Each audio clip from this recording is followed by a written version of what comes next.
Ayan, nandito kami ulit ni tatay. Hello. Magandang hapon. Kami, itong trabaho ko, Magtanim. magtanim ng halaman. Sa condominium. Ayan, kondo. Isa lang po nanay nun. Abay, siyempre naman. Eh kasi po yung iba, maraming anak pero iba-iba ang nanay. Hindi masiyahan doon sa isa. Umahanap ng iba. Isang dosena po ang kanyang anak. Isang dosena talaga. At isa lang ang nanay. Nakaka-proud si tatay.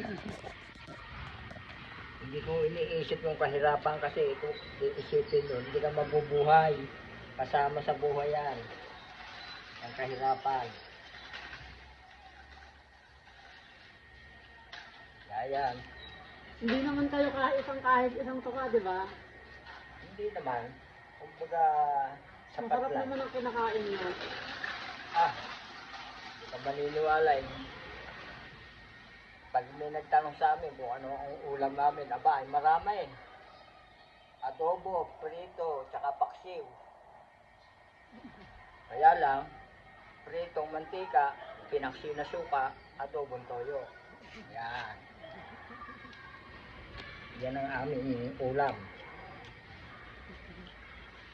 Pagka may nagdadaan sa amin at inaya akong kumain, "Uy, kain kayo." Tatanong sa akin kung ano ulam.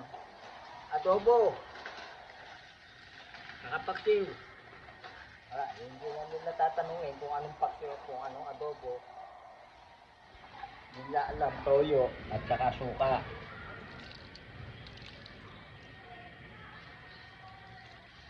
Diba? Dinidiligan nyo na agad. Oo naman, tigang na tigang ang lupa eh. Yan laging basa, tutok lang ako ng tusaw. Tulad sa bahay, pagkabasa ay tusok. Ang sipag niya po. Talagang ako yung lumaki sa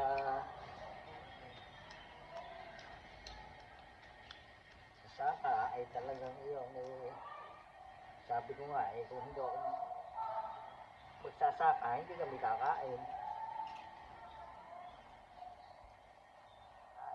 Walang maniniwala sa akin. Ako'y dati yung tiga-BI at government employee ako. Ilang taon po kayo nagtrabaho doon?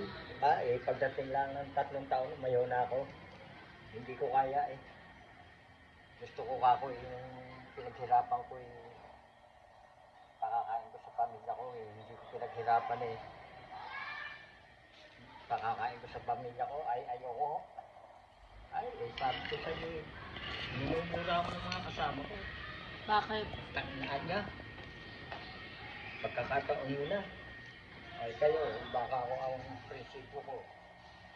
Gusto ko kako pakain sa pamilya ko yung pinaghirapan ko. Magtakin mo 100 lang isang araw sa akin. 5 araw lang ang pasok sa biyayat. Kung may ako'y 3,000, 3,000, sa isang araw lang yan. Hindi ko kaya.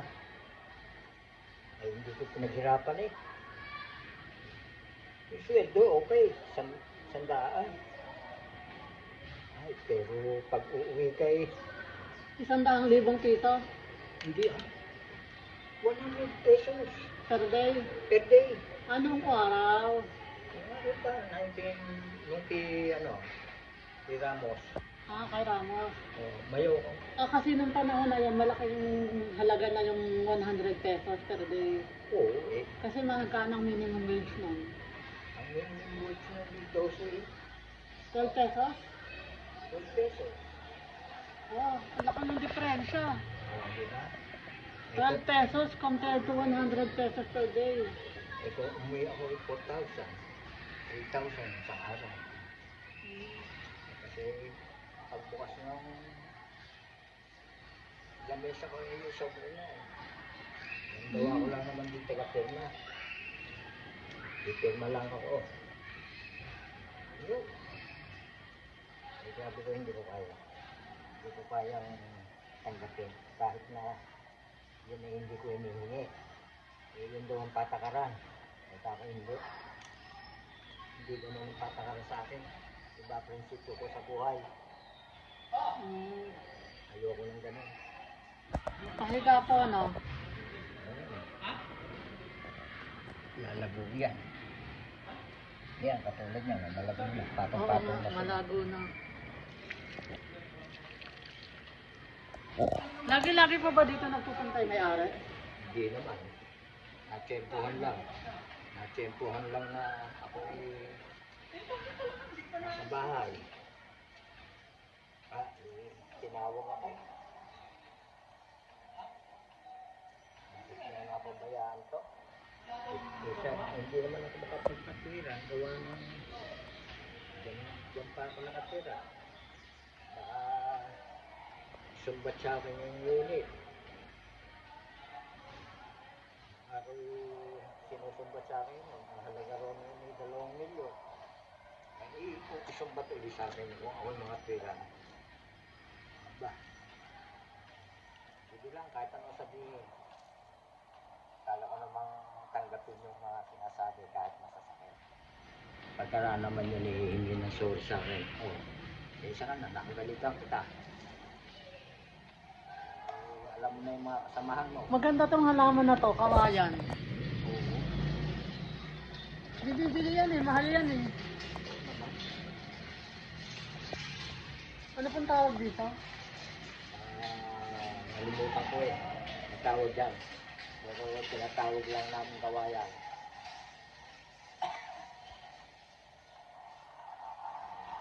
Yan. Yan yung tataniman ko.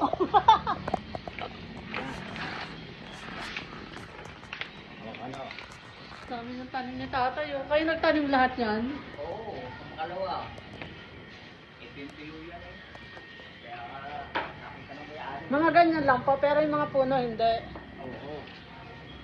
Pero tanim ko lahat naman yan, pati puno.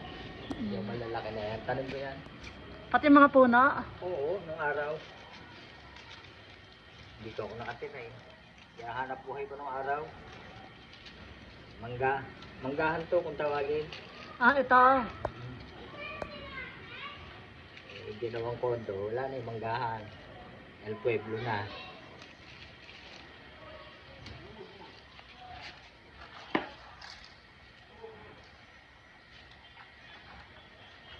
Ito, wawalisin na lang mamaya. Okay na lang nila yan. Pagka nila din ako, sasabunin ko sila. Ako nakagalitan, dito lang lang to. Hindi nyo din ligan. Ay, dumating yun eh, walang katanan-tanan yan. Yeah.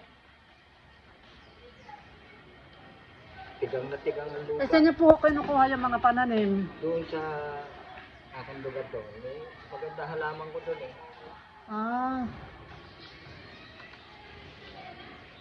Kaya nga sabi ko kung doon nagdaan, makikita yung lugar ko. Puro halaman. Buhay na buhay. Hindi katulad dito. Tiyo. Paano ka ako hindi dinidilig? Yan ang trabaho ko doon. Yung umaga yan. Walis, dilig. Kaya lang may oras. Hindi ako tumatagal ng mainit na araw.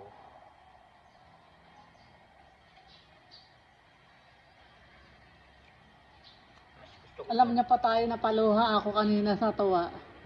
Bakit? Kasi tumawag yung kaibigan ko sa Korea. Oh, Sabi niya naghahanap daw siya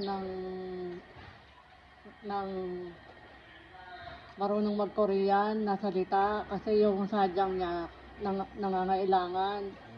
So ako yung nirecommend niya. marunong ka mag-Korea. Opo, marunong naman po. Kasi 23 years ako dun eh. Alam pala naman. Yun.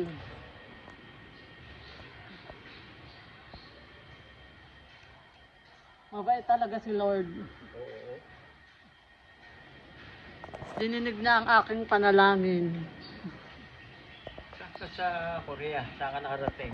Malapit po sa Seoul. Oh, Gyeonggi-do. malapit din doon ako sa Seoul ah. Ay, nag-Korea din po ba kayo? Seoul Tangkol de Ras. Aray ko. Bakit? Sultan ko darat. Mindanao. Nakakarinig eh. Sa solo ko.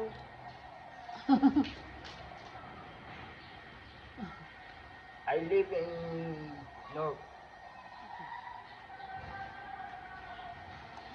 Sa North ang pinanganak. North Korea. North Fairview. North Fairview. Si tatay seryoso magsalita pero nagpapatawa. Oo, ay, siyempre. Kailangan yan eh.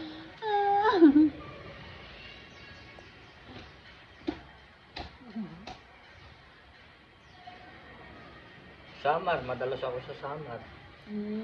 Eh di nagsawa kayo sa mga durian, maram, mangosteen. Yung napuntahan ko, walang ganun eh. Ay, ganon. Oo, kasi sa Marikina lang ako.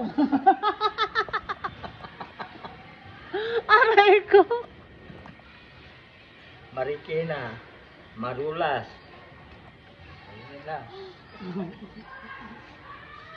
Ay, yun talaga, naubos na tuloy yung aking tanim. Bukas naman, alanganin na eh. Bukas na ulit kayo magtatanim. Oo, bukas na ulit. Oo nga, magpahinga muna kayo. Oo, kanina pa akong umaga eh. Eh kanina pa anong ulam niya? Ulam namin, sinigang. Sinigang na kamyas. Masarap yun ah. Marami akong tanim na kamyas doon. Nakita mo may tanim ko doon, dahil bunga.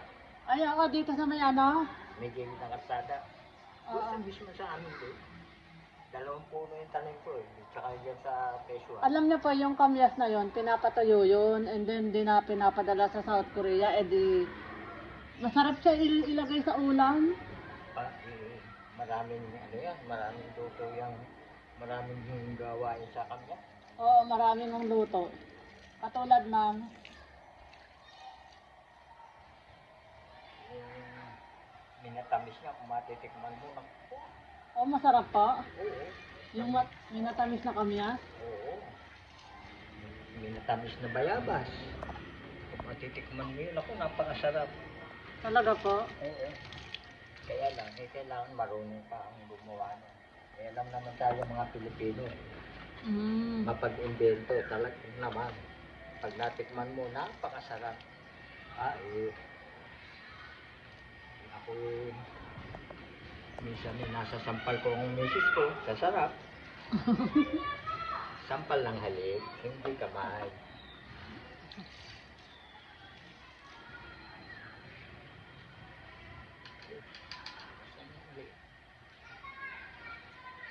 Buti na andyan ka, hindi ka mo umaalis dyan. Saan ba yun? Nanamad po ako umalis eh, sa phase 1. Sa peso lang kayo. Marami na rin umalis dyan, taga peso. Bakit po? Lumipat na, binenta, pinapaupahan. Ano lang naman yung pondo. Ito pa po, gunting niyo. Okay. Pagod. Hindi naman. Kaya lang pag tumayo ako nito, hindi ako makadiretso kagad. Masakit sa balakang. Yan, ganyan. Oo, balaktot na ako. Dati hindi.